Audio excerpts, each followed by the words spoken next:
At my own birthday dinner, my mother whispered to my brother, "While everyone's here, go change her locks." He did, and what he found at my apartment ended everything. My name is Leah Miller. I'm a paralegal, and I was turning 32, sitting at a small cafe table I had paid for. My mother, Diane, sat across from me, smiling like she was proud. My father, Richard, sat beside her. My older brother Kevin and his wife were there too. I kept telling myself this year would be different. I heard the whisper clearly. I saw my father nod. "Do it after dessert," he agreed. I froze. My chest felt tight, but I kept smiling. I cut my own birthday cake and passed out the plates. Kevin stood up, grabbed his keys, and walked out the door. An hour later, he came back. He was pale. He looked sick. My mother leaned in, annoyed. "Well, did you do it?" Kevin swallowed. He wouldn't look at me. "There's police tape around her door." Every fork stopped. The air went cold. My phone buzzed on the table. A text message lit up the screen. "Miss Miller, this is Officer Russo from Seattle PD. Please contact us immediately regarding your apartment." My mother wanted to lock me out. Instead, she had just unlocked the truth. I didn't say goodbye. I stood up from the table, my own birthday cake still on my plate, and walked out. The little bell on the cafe door tinkled, a cheerful sound in a terrible moment. The Seattle air was cold and wet. It started to rain. Hard drops that hit my face. My hands were shaking so badly I dropped my keys twice before I could unlock my car. I pulled out onto the street, my mind blank with shock. Go change her locks. Why? Why would she do that? I wasn't a rebellious teenager. I was 32 years old. I was a paralegal. I had a son. I paid my own bills. But in her eyes, I was still a child. A problem to be managed. My wipers swiped back and forth. The city lights blurred through the rain. I kept thinking about Kevin, my older brother. He always did what she said. He was the good son. I was the difficult daughter. He got praise. I got my locks changed on my birthday. When I gave them a spare key, it was for emergencies. For Leo, in case my son Leo needed them and I wasn't there. I thought it was a key of trust. I was so stupid. For my mother, it was just a key of control. My building was old brick, but it wasn't quiet tonight. I saw the lights from 2 blocks away, blue and red, flashing, turning the rain into colored needles. They were parked right in front. I left my car double parked and ran onto the sidewalk. A police officer stood near the lobby door. He was young, with a tired face.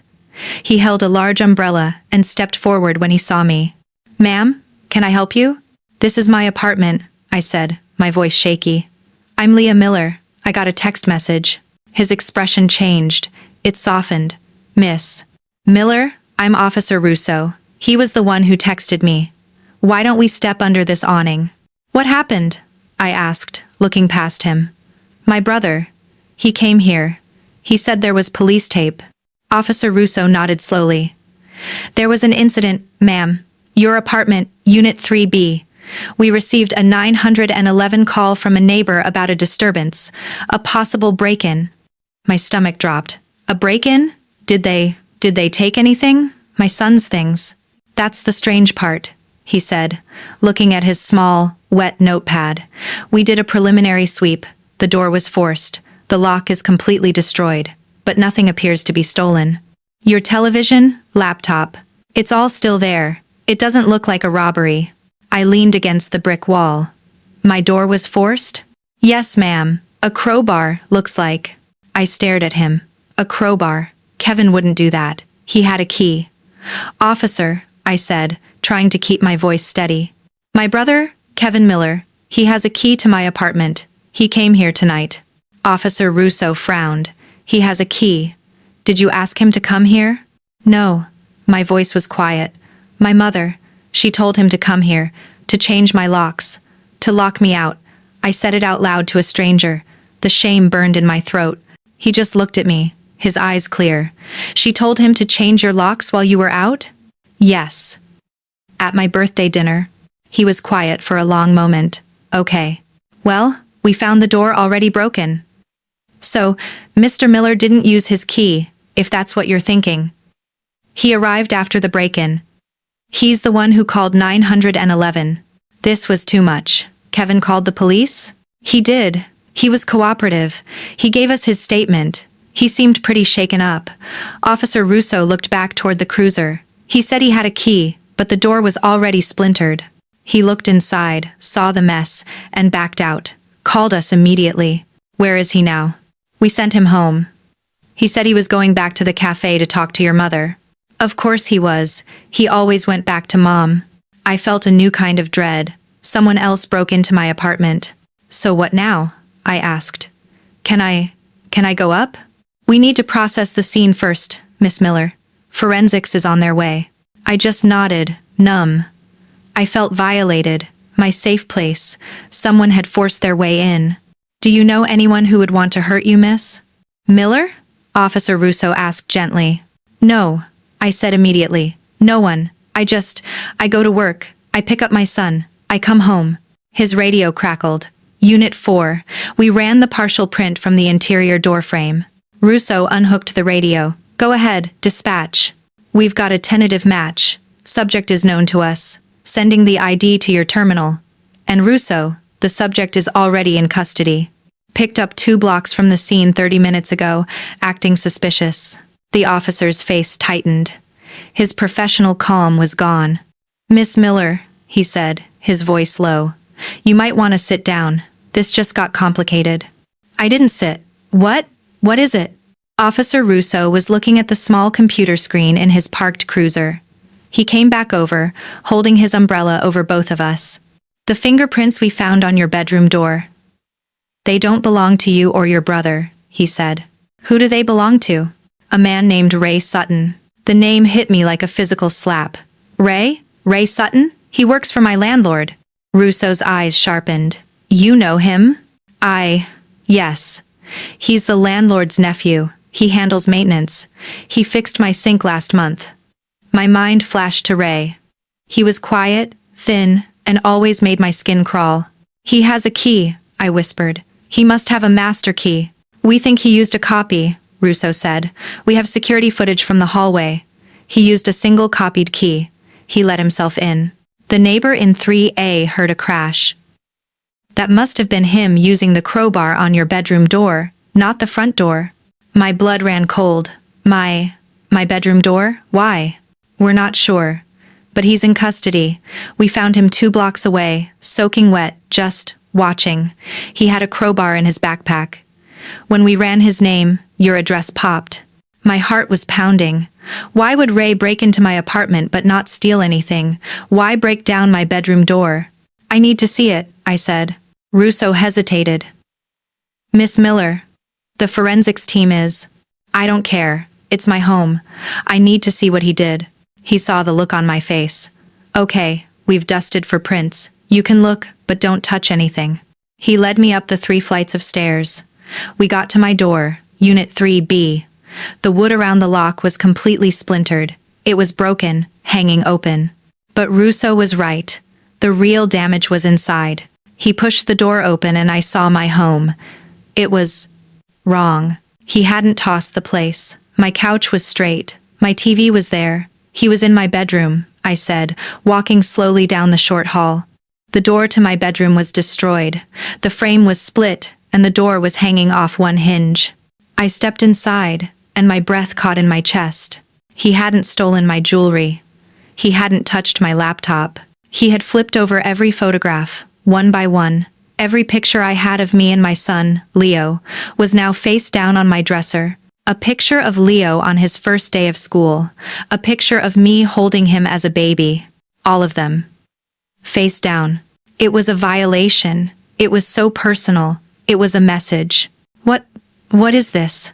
I whispered. I felt sick. Why would he do this? I don't know, Miss Miller, Russo said softly. This wasn't a robbery. No, I said. It wasn't. Then I saw it. On my nightstand, next to the photos, was a single, plain white envelope. Officer, I said, pointing. Russo nodded. He pulled a glove from his pocket, put it on, and picked up the envelope. Inside was a single piece of white paper. He unfolded it. It was a typed message. Just one sentence. Tell your mother the truth always finds its way home. I read the words over and over. This wasn't about me. This was about my mother. Ray Sutton wasn't a random creep. He was connected to her. Miss Miller, Russo said. What does this mean? What truth? I stared at the note. My mother's whisper at the cafe. Go change her locks. She wasn't trying to lock me out. She was scared. She was afraid of something in my apartment. She sent Kevin to get something, but Ray Sutton, the man with the creepy eyes, got there first. He wasn't there to steal. He was delivering a message. My mother's fear at the cafe wasn't about controlling me. It was raw panic. She knew this man. She knew about this note. The police taped up my door. I couldn't stay there. I called my friend Tessa, and I spent the night on her couch, staring at the ceiling. My phone rang at 5:30 a.m.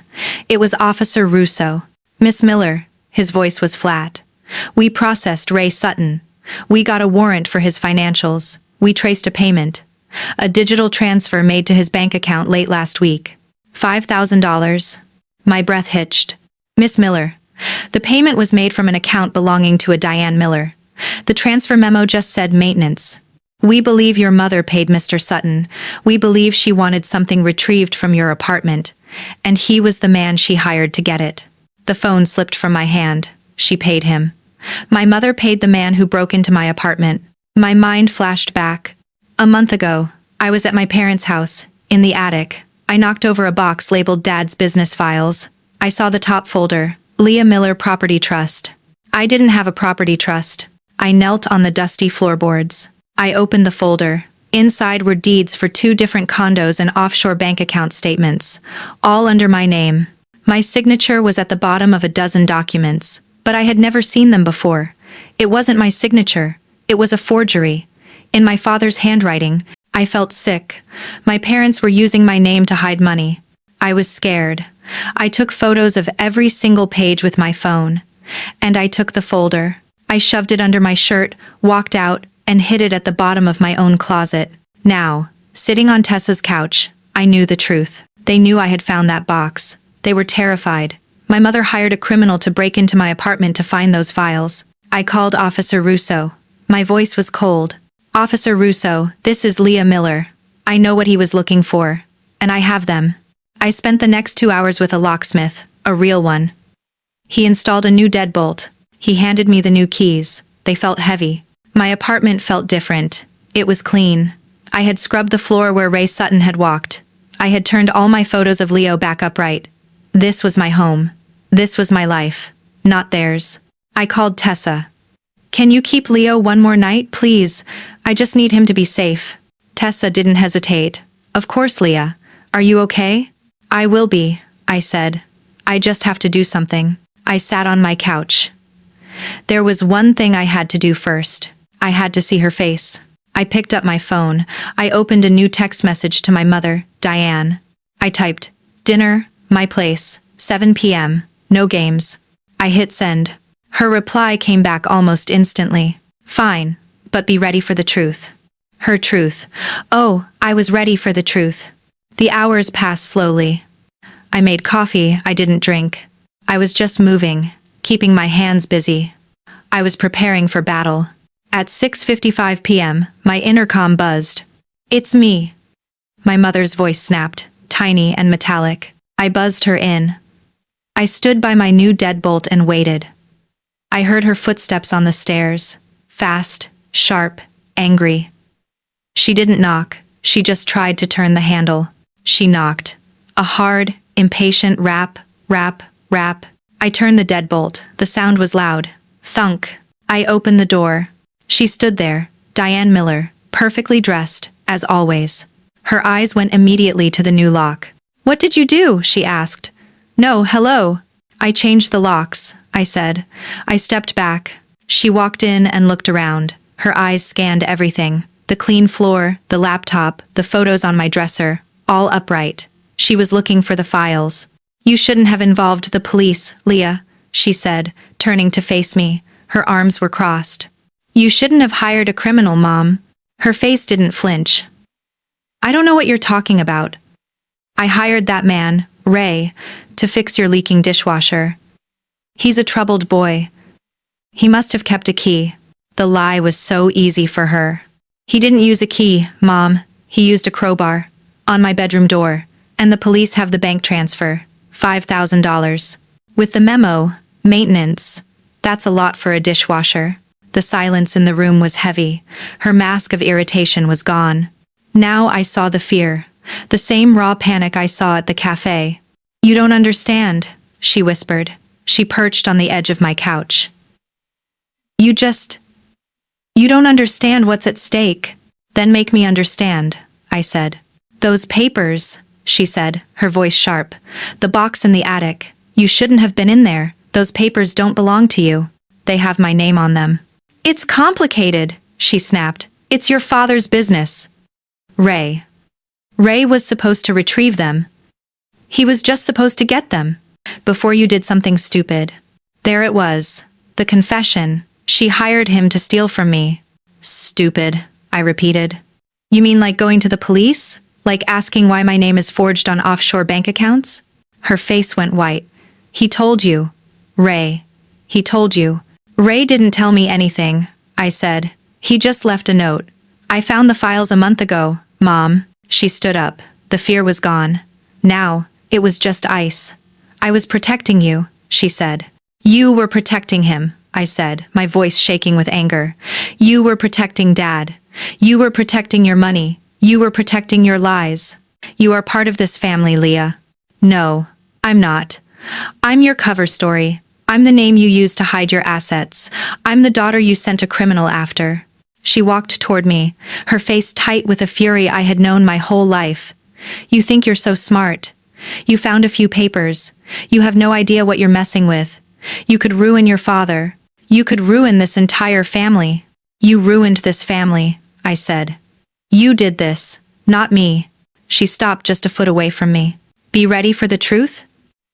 Here it is, Leah. You're right. We were hiding them. And you will give those photos to me. Right now.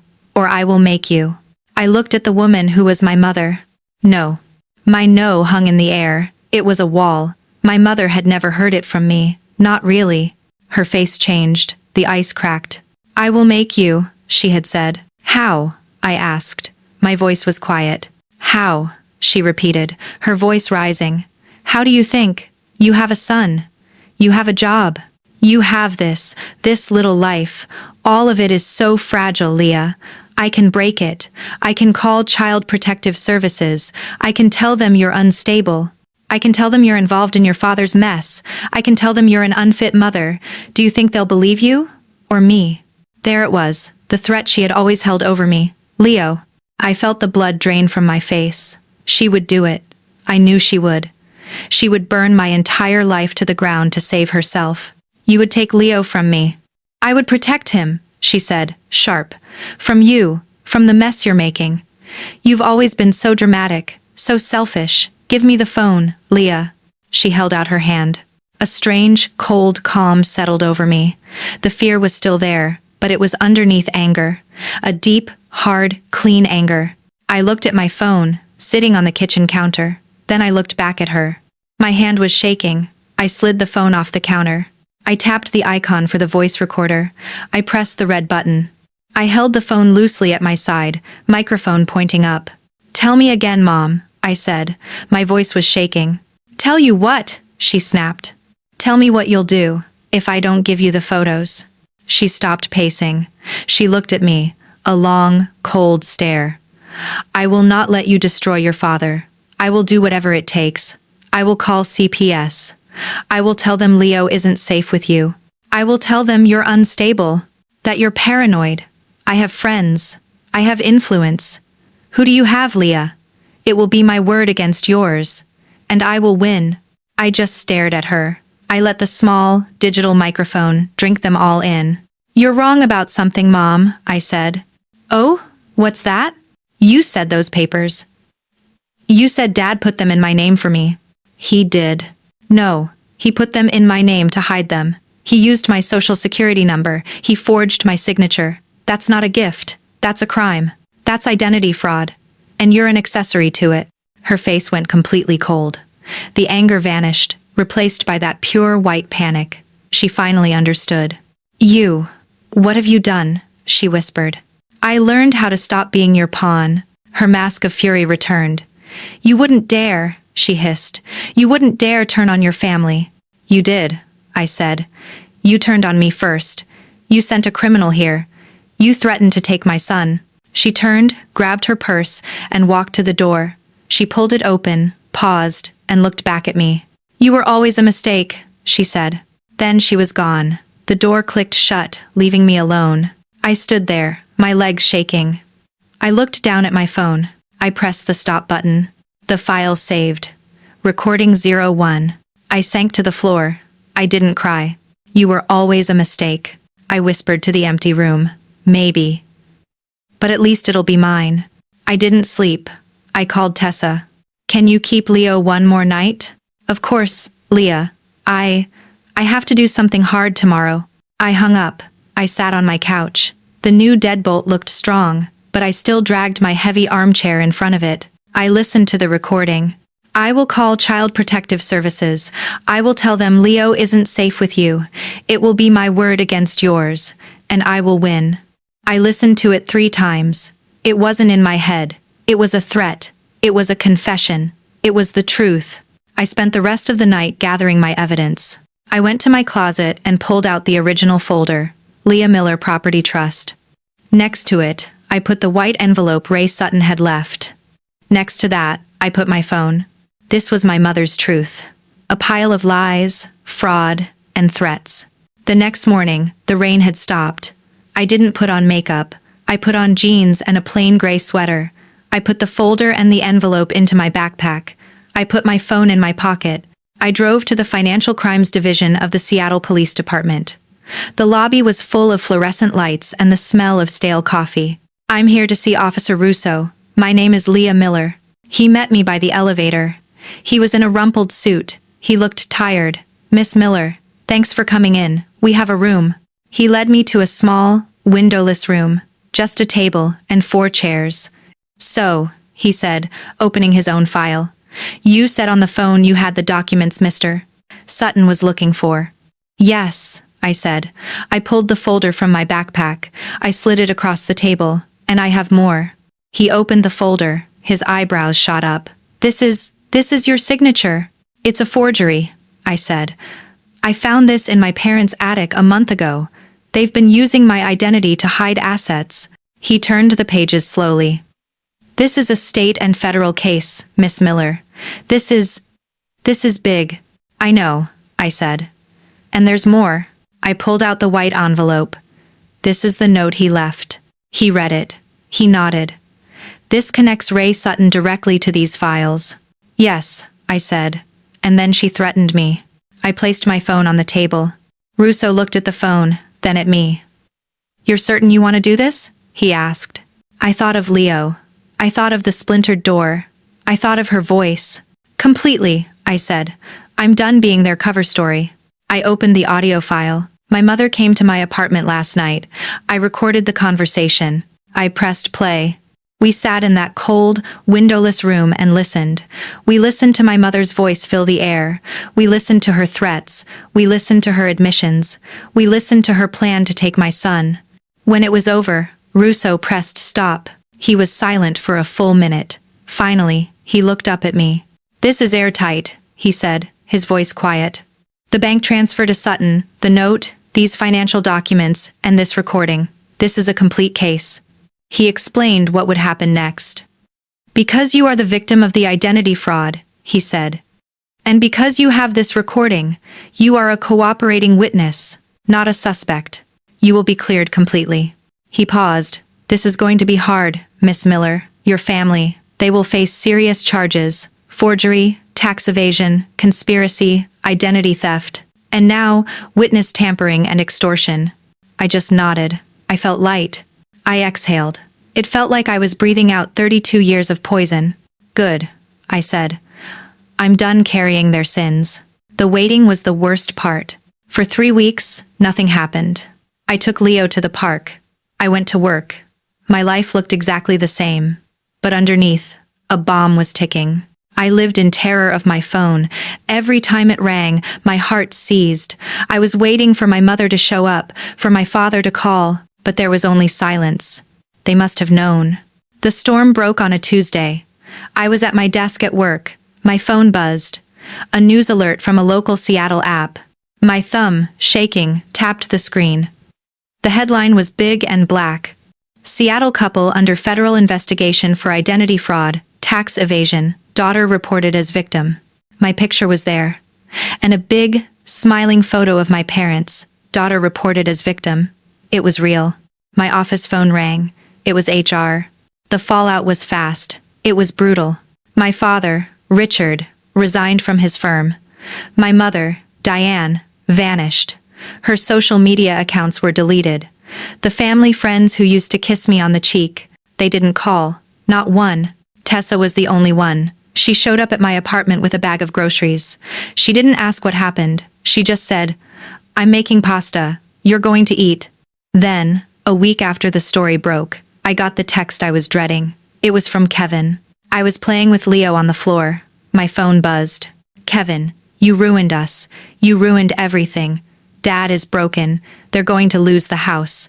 They're going to lose everything. All because of you. I will never forgive you. I hope you're happy." I read it once, then twice. You ruined us.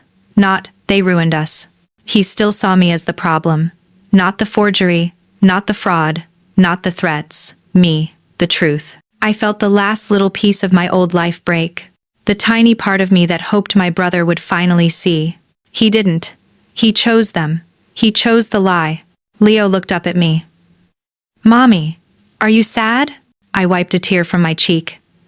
"Yes, baby," I whispered, "but it's okay. We're going to finish this tower."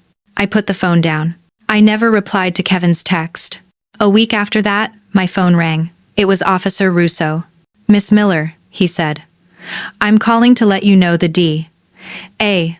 has officially filed charges. Your parents' lawyers are in negotiations."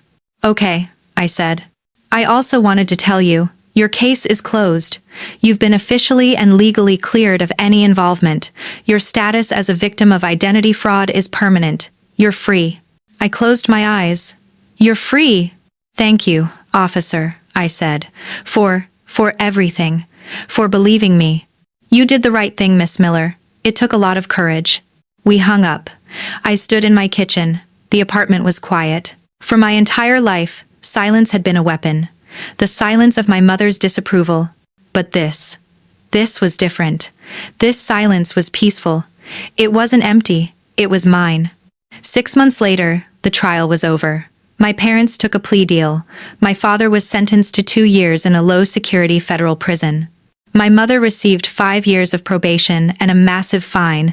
She was not allowed to contact me or Leo. It was a condition of her probation, a court-ordered restraining order. I had read about it. I hadn't attended. I was done. Life was just life. It was quiet. It was small. And it was good. That night, I hosted a small dinner. My apartment was warm. It smelled like roasted chicken. Tessa was there. My friend from work, Maria, was there. And Leo, who was allowed to have ginger ale in a fancy glass. It was so different from my birthday party. No one was whispering. No one was pretending. We were all just sitting at my small kitchen table, laughing. Tessa raised her glass of wine. "I want to make a toast," she said, her eyes finding mine. "To freedom," Tessa said simply. Maria raised her glass. "To freedom." I lifted mine. "And," I added, my voice soft but steady, "to never apologizing for protecting yourself."